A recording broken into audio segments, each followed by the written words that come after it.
Salamat sapagkat ikaw ay namatay sa krus ng Kalbaryo at makalipas ng ikatlong araw, ikaw ay muling nabuhay. Simula ngayon, magpakailanman, ang kinin niyo po ang buhay, katawan, espiritu at kaluluwa ni Sister Neng. Magpakailanman. Ito po yung aming samot dalangin. Kapatid, Sister Neng, pinabautismoan kita ngayon sa pangalan ng Ama, ng Anak, at banal ng Espiritu. Palakpakan po natin ang kasaluhan. Next, sino po susunod?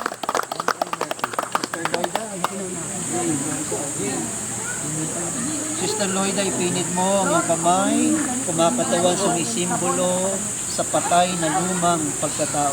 Ikaw ngayon ay manalangin. Let us pray.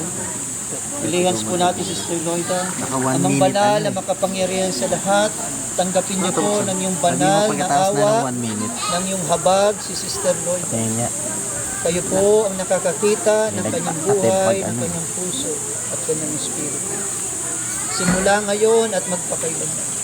Sister Loida, binabautismo nila sa pangalan ng Ama, ng Anak, at banal na Espiritu. Palakpakan po natin. Hallelujah.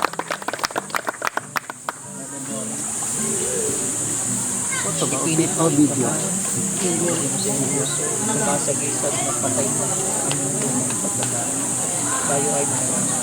Amang banal na makapangyarihan sa lahat, tanggapin niyo po ng iyong habag, banal na awa, si Brother Mo, ang aking kapatid. Ama, kupkupin at ningapin niyo po ang kanyang puso, isipan, espiritu at kaluluwa. Ngayon at magpakailanman. Kapatid na meron, binabautismo kita. Sa pangalan ng Ama, ng Anak, at banal na Espiritu. Palakpakan po natin ang Diyos buhay.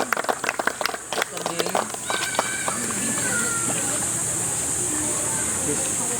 Pag-inagising, ipinit mo ang inyong maganda na ang iyong lumang pagkatao ay patay na. Lihans po natin, Sister Shane. Amang banal na makapangyarihan sa lahat, dingapin niyo po ng iyong habag. Banal na awa, si Sister Shane. Tanggapin niyo po ang kanyang buhay, katawan, espiritu at kaluluwa. Ngayon, magpakailanman hanggang sa iyong muling pagdating. Shane, binabautismoan kita sa pangalan ng Ama, ng Anak, at banal na Espiritu.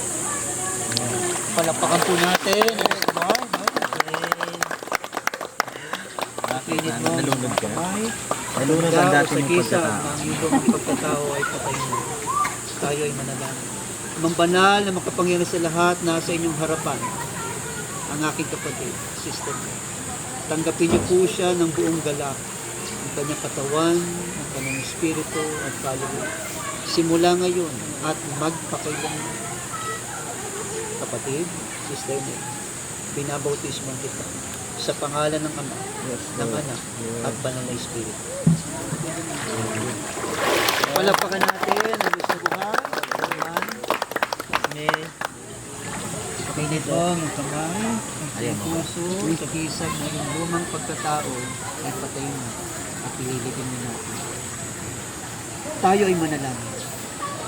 Amang banal na makapangyarihan sa lahat, nasa inyong harapan po, naniniklo po, nagmamakaawa ang aking kapatid na sinod.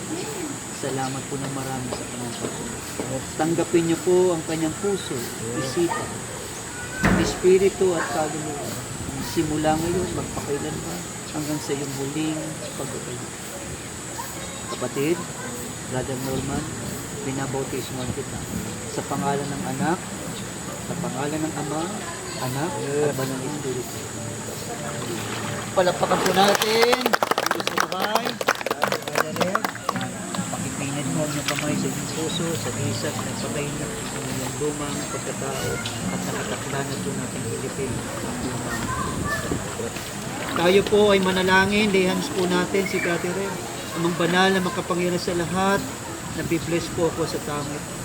At sa pagkakataong ito, Panginoon, kayo po ang maggawad ng kapangyarihan. Brother, inaalay po namin ang kanyang puso, isipan, espiritu at kaluluwa. Ngayon, magpakailanman, hanggang sa iyo ng tubig. Father Reb, binabautismo kita sa pangalan ng Ama, ng Anak, at Banal na Espiritu. Palakpakan po natin. May nakalimutan po ba ako? Wala na. Mawit po tayo ng papuri sa Panginoon. Ganito para po ito, pinicturean tayo. Ikaw na may